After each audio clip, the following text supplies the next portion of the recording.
Hello and welcome to Pretty Good Gaming. My name is Gareth Evans and I'm joined by Mr. Henry Cooper today. Now we've got a discussion for you today around the conundrum which is unique to gamers around the next console generation. What do you do if a game is releasing within 2 months of the next generation? Say a game like Cyberpunk, for instance. Do you wait day one, don't buy it at all, and wait for the new console generation to come, buy it on the new hardware? Or do you buy it day one and then have to buy it again once the new hardware comes? Or do you just buy it on the one console and don't buy it at all on the new hardware? That is the conundrum that's been solved by Microsoft and CD Projekt Red overnight.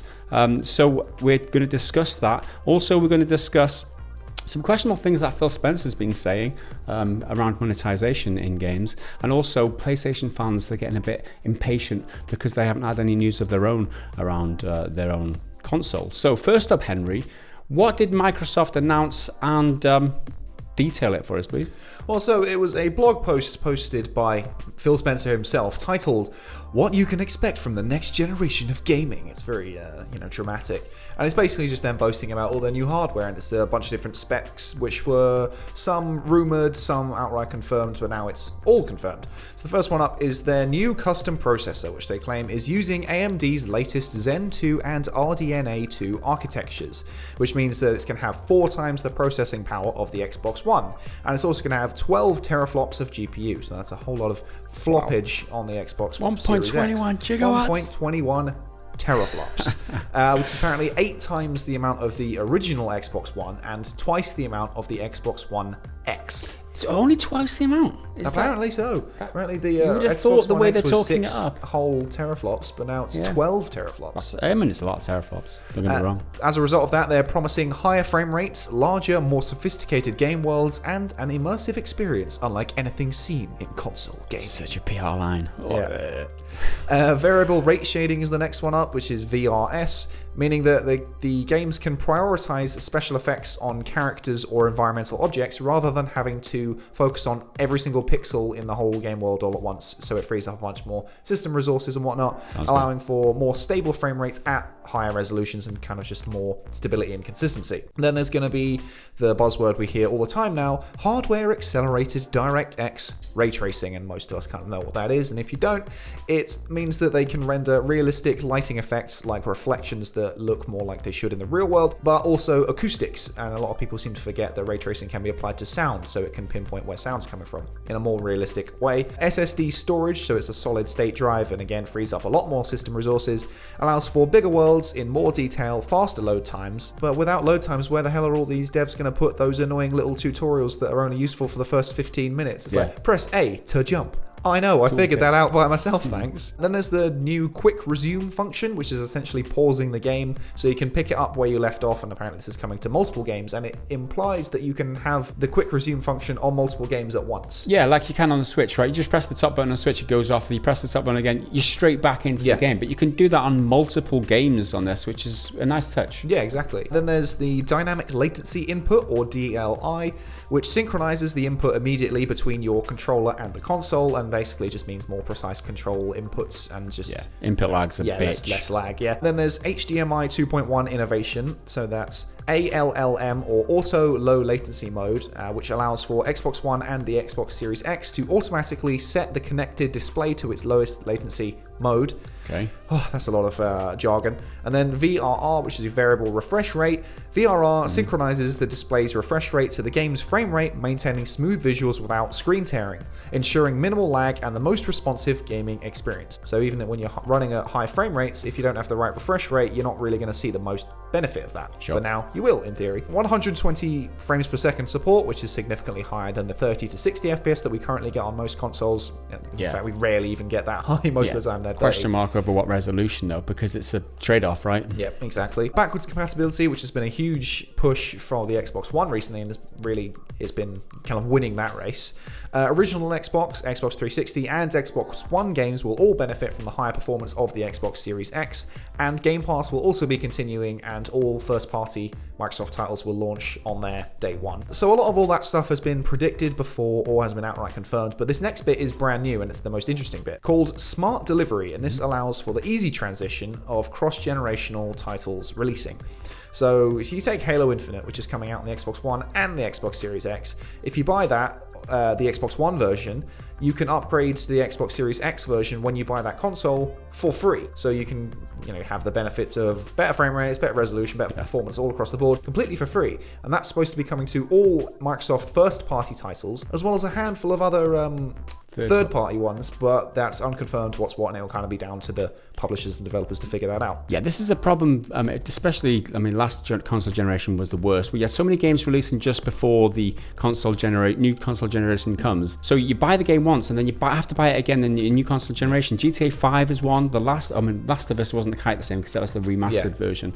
But those games where they sting you twice just because it's just in a weird zone in between console generations. However, it's great that Microsoft are doing this, and they're offering it for third-party developers too. And the first ones to announce that they are supporting this are CD Projekt Red with their upcoming Cyberpunk. Now, basically riding on the Microsoft's announcement, they tweeted, "Gamers should never be forced to purchase the game twice or pay for upgrades. Owners of Cyberpunk 2077 for Xbox One will receive the Xbox Series X upgrade for free when available." It's funny how much more publicity their tweet got than the Microsoft announcement. So much more because traction. Microsoft announced it for a whole bunch of games. They announced it for one on the back of Microsoft announcement. But anyway, it's nice of them also to say that gamers should never be forced to purchase a game twice. When I bought 3 versions of The Witcher 3, can I have my money back, please? That's the thing. People are sort of throwing around the words refunds and getting their money back,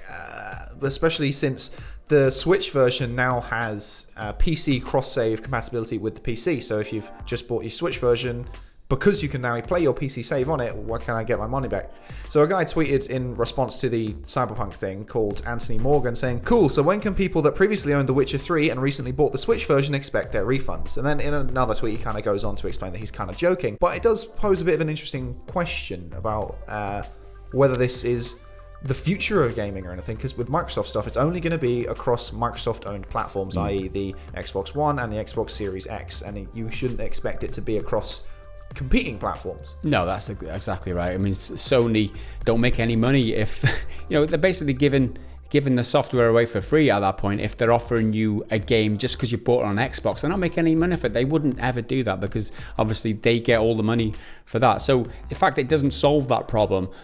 You have to buy it on multiple platforms, whether it's Switch, PC, Xbox or PlayStation 4. However, it does solve the problem of that grey area in between console generations if you're switching from an Xbox One to an Xbox Series X. Get those terms right because they're a bit confusing. And this isn't the same as backwards compatibility. Now, backwards compatibility is a totally different thing. But what that is basically is you're playing an old game on a new system. That's what backwards compatibility means. What this is they're making 2 versions of a game, one old for the old software, one new for the new software, and you're getting the new version of the game whenever you upgrade to your new hardware. So although it's kind of similar to backwards compatibility, it's important not to make that confusion and not to confuse the two. Yeah, I think it's more like forwards compatibility than backwards, but I suppose this all depends on your perspective. The first games that spring to my mind that could have tried this would be something like Skyrim, because that's playable on everything now. I'm pretty sure you can play it on a fridge. Or like GTA 5, because that was one of the big ones when it launched at the tail end of the generation, and then they re-released it with a few different features and higher performance and stuff on the next generation, but at full price. Yeah, absolutely. And I think they're the kind of companies who would want to sting you twice for 2. They're not the same caliber of company as CDPR in my humble opinion, but we'll have to wait and see if they do offer a free upgrade for Red Dead Redemption 2 on the new platforms. I doubt it. Then there's a question for me about the future of this kind of principle and this concept of not having to pay for the newer version and applying this to the current state of remakes and remasters, because we get them all the time. Games like Resident Evil 3 Remake and Final Fantasy 7 Remake are coming out soon. I played Resident Evil 3, the original, on PS1 years ago. Does that mean that potentially in the future another remake of an older game, if I played the original, should I be able to get this new one for free? Because these remakes are completely different. And then with Final Fantasy 7, I only played that a few weeks ago on the Switch, so not the original console. So it'd be interesting to see if this idea goes any further and eventually will be like a cross-platformy type thing, but it'd be hard to even prove that. It's difficult. It opens a can of worms, but I would suspect that people try and sting you as much as possible. Yep. Outside of it's a nice offering from them, isn't it? It's a consumer-friendly thing to do. So big credit to Microsoft on that one. However, I did spot some, some more problematic things that Phil Spencer said recently. Now, I spotted this in a GameSpot article which was published yesterday, and it's based on an interview with, which was published to Game Maker's Notebook. It was an audio interview. Phil Spencer was talking to Insomniac Games CEO Ted Price and talked about a bunch of things. One of the things was monetization, and Phil Spencer said the following: I think for us as an industry, we should embrace monetization dexterity because I think it leads to the best creativity. Dexterity as in lots of different ways to monetize things, right? So Microsoft have embraced that in a way with their recent offering. Is it even recent now? The Xbox Game Pass, the subscription model, the way of delivering games, which was different to before. You pay one subscription, you get access to a bunch of games. And so that's done really well for them so far, right? Yeah, it's done really well. Apparently, it's more than doubled in subscribers over the past year, and that's according to a tweet from games market analyst Piers Harding-Rolls, who quoted Phil Spencer, and that was back in November, so it's obviously probably going to have gone even bigger since then. And the Apple Arcade has also found a bunch of success with the subscription model because it frees up developers and allows them to focus on actual game mechanics and gameplay, which don't revolve around microtransactions. Yeah, so that's a couple of good reasons why monetization dexterity would be a good thing. It all sounds pretty reasonable if you put it in those terms. If you're trying to think positively. Yeah, but he does say something a bit more problematic next. So Phil Spencer was talking about a recent trip to Africa that he went on, and he saw that people who were sitting on buses and in taxis were watching adverts, and they were enabling themselves to earn currency to spend on using the internet, right? So that's one way to monetize stuff essentially, and he suggested that could be used in gaming. Okay, and the quotes are: could that be a model that works in games? Absolutely, I think it could. We need to find new players and new forms of monetization to open up those new player bases and new ways to build games, new creativity. That's a great path to growth. Now, this sounds a little bit dubious to me because it sounds like another mobile game monetization model, which you have to sit there and watch adverts on a lot of these free mobile games that AAA studios are just waiting to thrust into our AAA games, full price games, like they did do with loot boxes, like they did do with microtransactions. Is that what it sounds like to you? Yeah, we saw the first kind of rumblings of this with NBA a few months ago now, because they put in ads for non-gaming stuff, just like TV shows on HBO, in the middle of the loading screens, and they were unskippable unless you dug really, really deep into the settings, and then if you turned it off, you then didn't get like an XP boost, which is essentially hindering you for not watching this crap.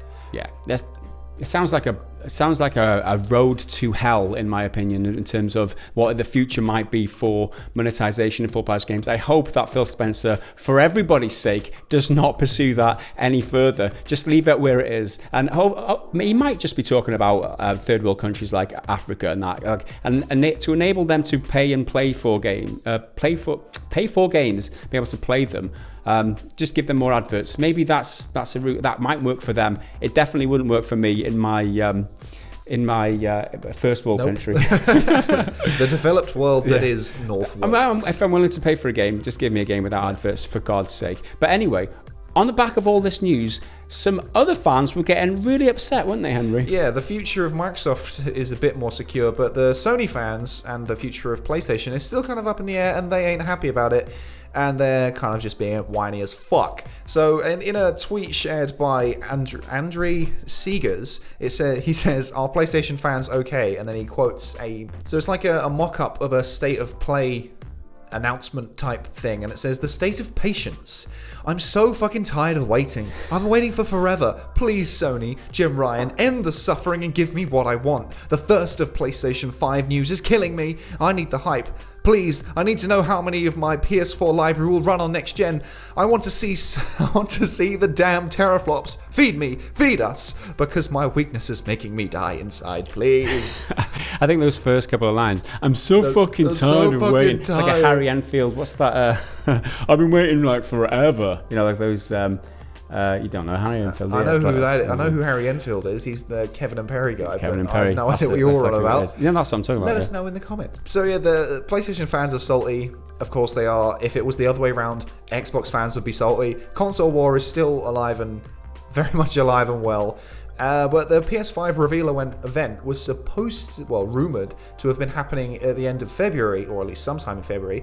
But that February ends on Saturday. It will be March on Sunday. So I think it's pretty unlikely that we're going to see any PS5 announcements throughout this week. It's possible that the coronavirus is responsible for this, because Sony pulled out of appearing at PAX East and recently GDC, all because of the coronavirus, or at least that's what they're telling the public. So if that is true, I wouldn't be surprised if that whole situation has hindered their ability to market and promote the PS5. And a lot of people are saying, oh, just release it online, but it's Sony. They're going to make a big song and dance about it. They're not just going to drop a trailer. Yeah, and how many events must there be, like, how many plates must there be spinning at once? If they are due to go to places that are cancelled because of the coronavirus, it can't make it very likely that they were preparing some other announcement of the PS5 or another show or something like that. I think, those people saying that it was something going to happen in February for the PS5, it's I don't know, a bit of a stretch. Definitely a bit of a stretch. And these entitled gamers, just give me some info. That's hilarious. Anyway, that's what we think about all this news that's happened regarding the next console generation. Let us know all your thoughts down in the comments below. That is all we've got time for today. Thanks for watching. On behalf of Henry and myself, we will see you again in the next video. Until then, bye for now.